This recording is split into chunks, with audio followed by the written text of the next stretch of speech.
pleasure to introduce Jarwan Mehta Kumpitak, who received her PhD from Chemistry Department, Colorado State University with Professor Charlie Henry. She is currently a lecturer in chemistry at Ramchai Barni, Rajabhat University, Thailand. Her research interests are in developing simple and portable sensors based on colorimetric and electrochemical detection for environmental and agricultural analysis. Please, the floor is yours. Please share your screen and begin your presentation. Sure. Do you hear me? I can hear you well. Yeah, thank you. It should be early morning there, right? Or maybe not so early. Yeah, it's around 8 and yeah, and it's evening there, right? Yes, so just open it up to the. Okay. Okay. Do you see my slide? We see the slide. Yes, great. Thank you. Go ahead. Thank you so much. Hello, everyone. I am Jarwan Mehta Kumpitak from Rajabhat University, Thailand. It's great my pleasure to talk in this conference today on the topic microfluidic paper-based analytical devices for chemical composition analysis of particulate matter. The Institute of Health Metrics and Evaluation at University of Washington classified the cause of disease burden in 2019 into 3 groups: behavioral, metabolic, and environmental.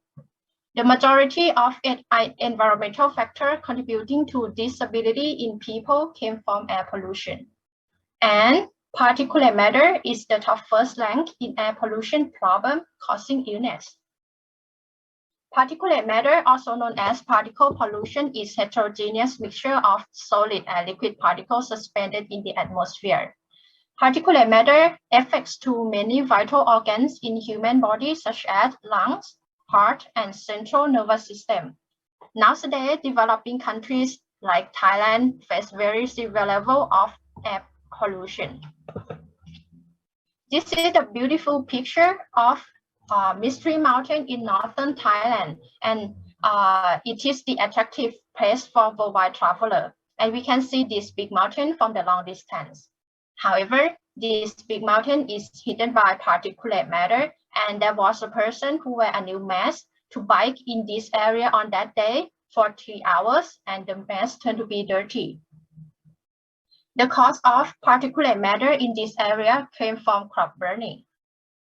Particulate matter is generated from both natural and anthropogenic activities such as burning waste, transportation, factories, and construction. The chemical composition of particulate matter are trace metals, organic compounds, inorganic compounds, and gas. Trace metals and organic compounds can produce reactive oxygen species or ROS via catalytic and radical reaction respectively. For the first part of my talk, I would like to focus on the determination of ROS. ROS can cause oxidative stress, which is the imbalance between antioxidant and reactive oxygen species in our body.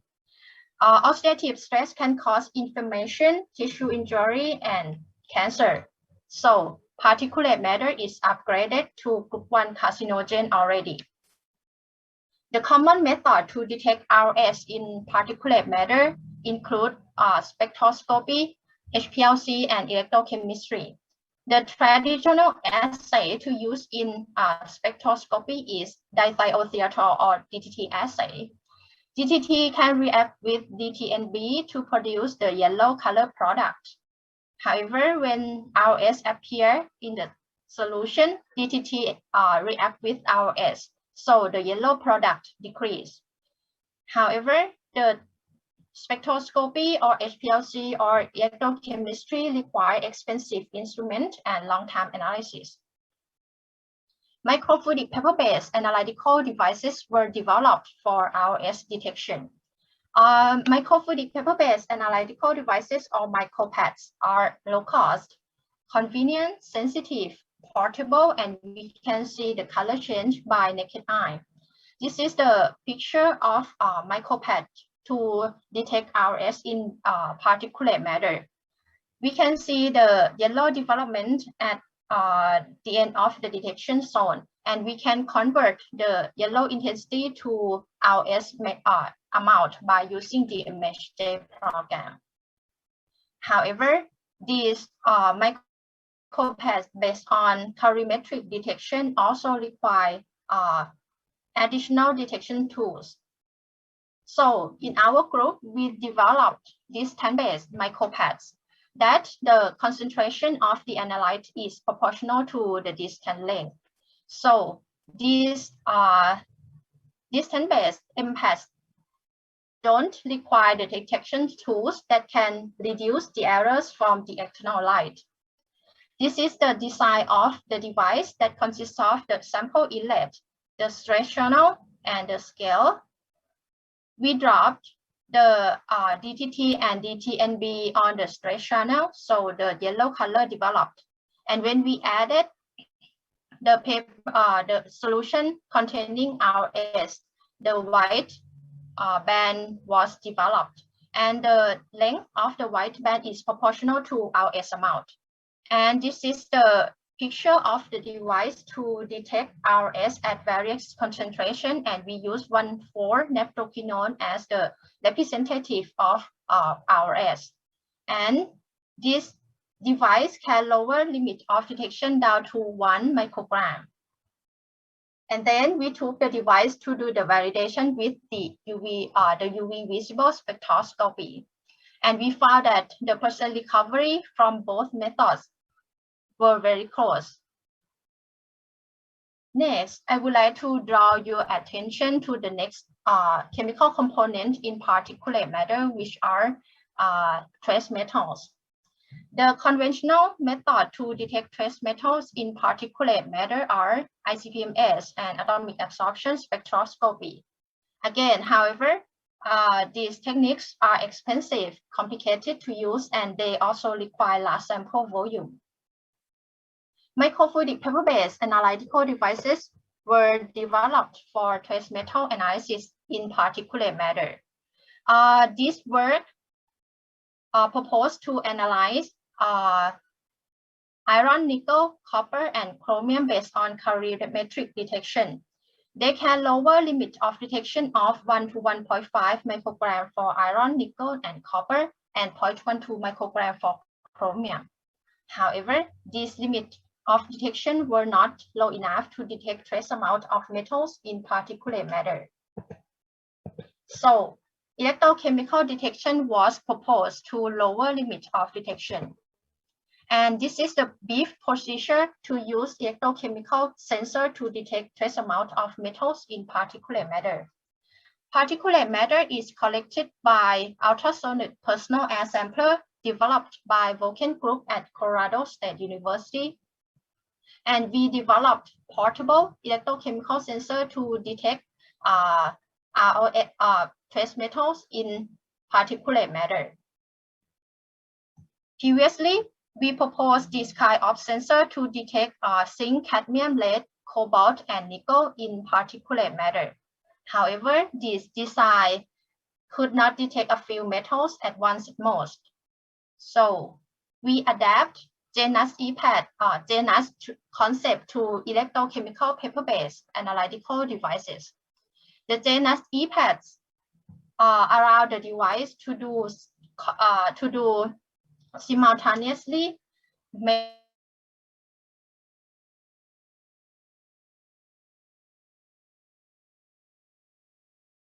and square wave cathodic stripping voltammetry.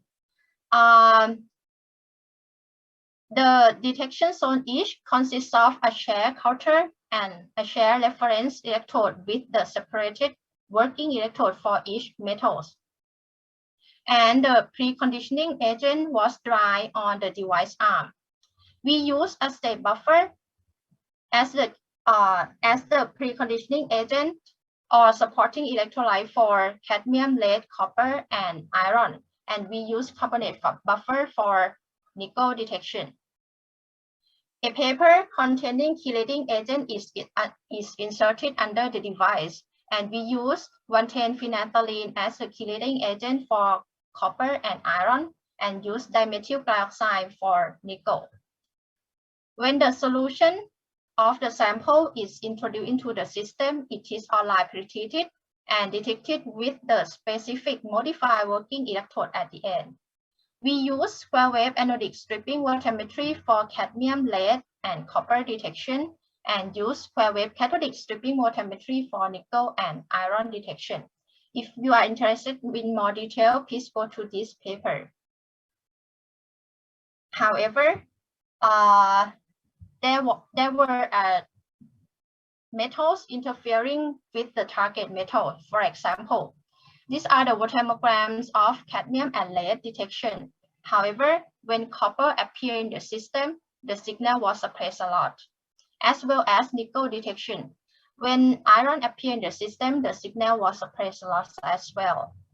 So the method to eliminate the interfering species from the measurement was proposed. We added paper containing masking agent under the device to eliminate the interfering species. We use 1,10-phenanthroline to eliminate copper and iron from cadmium, lead, and nickel detection respectively. When we added the paper containing masking agent, the signal was back close to the signal of the solution without interfering species. And these are the voltammograms of simultaneously detection of cadmium, lead, copper, nickel, and iron detection. And the genus EPAD can lower limit of detection around ppb level, and while linearity ranges about 2 orders of magnitude.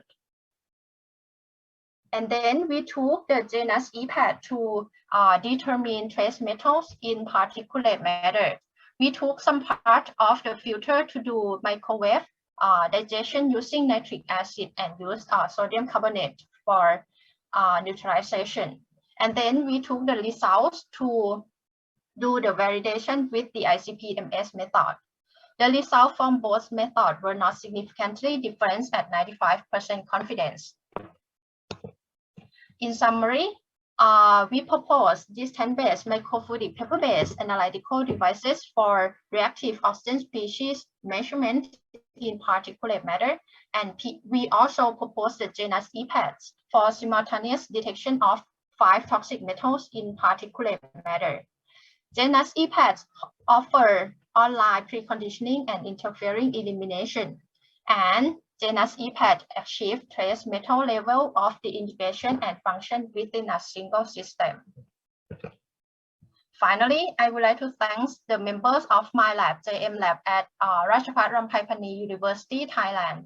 My collaborator, Professor Chuck Henry at Colorado State University, the members in Henry Research Group, Associate Professor Atitaya Sripinyanon from Mahidol University, Thailand, the financial support from NIH and Thailand Research Fund. My scholarship, the development and promotion of science technology talent project in Thailand. And finally, I would like to thank Faculty of Science and Technology, Ratchapat Ramphaiphani University. And I'm happy to answer your questions. Thank you very much. A round of virtual applause. Thank you. Very interesting. Again, I don't see the questions from the audience. Please chime in if you have any. I must have missed how you, so I saw that you're applying a droplet of the sample, but what is the procedure for your sample preparation? How do you, I don't know, reconstitute this particulate material? What do you do there? What is the sample prep that you're using? You show the mask and then this device, what is in between? We took some part of the filter to do like microwave digestion, and we do the PDM as well to use in microwave and do like the sample, the simple acid digestion, and put the put the buffer on the filter to remove the metals and introduce the sample on the device. Yeah, thank you. And for your previous work, it's basically the same approach, where you looked at ROS, how you prepare the sample there? No, for this work, we can put the filter directly on the channel, because if we do the acid digestion, the ROS may be lost. Yeah. Yes. Okay, great. Thank you. If there are no more questions, then I would like to thank all the presenters of this session. Thank you for sharing your results. Thank you for bringing your excitement to the audience. Thank you for taking the time to prepare your presentation.